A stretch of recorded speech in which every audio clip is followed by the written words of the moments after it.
Daddy? Yes, my daughter, yes. On a shopping list? Okay, shopping list. Okay, my daughter, I see. Umefungua shule? That's very beautiful of you, okay? Na mlikuwa mmepelekea kwa mama yangu shopping list ama mmeniletea tu mimi kwanza? Nilimpelekea.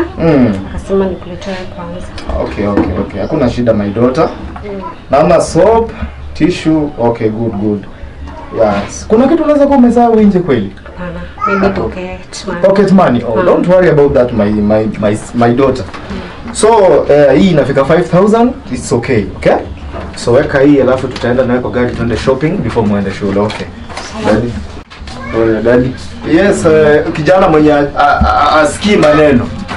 Sasa ndio umekumbuka shule zimefunguka. Okay, sasa ndio unaniona kama mzazi sasa hii. Unasema aje? Hii ni nini? Pocket money. Pocket money tu ndio wewe unaona, si ndio? Okay, naona umeandika lotion. Lotion mwanaume unataka kufanyia nini lotion? Kujipaka tu. Kujipaka lotion? Kujipaka. Lotion?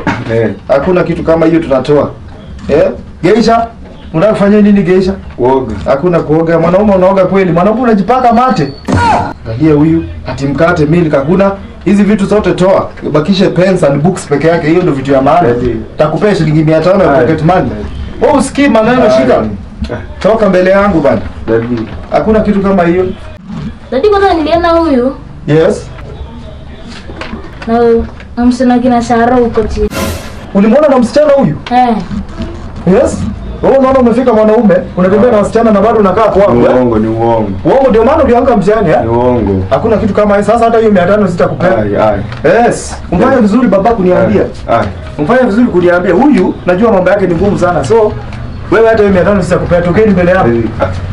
Tokeni mbele yangu. Toka mbele yangu bwana. Twende kwa gari, mami, twende kwa gari. Toka mbele yangu, mami, twende kwa gari. Twende kwa gari, mami. Mtoto wangu anasumba baba nakuja. Haya.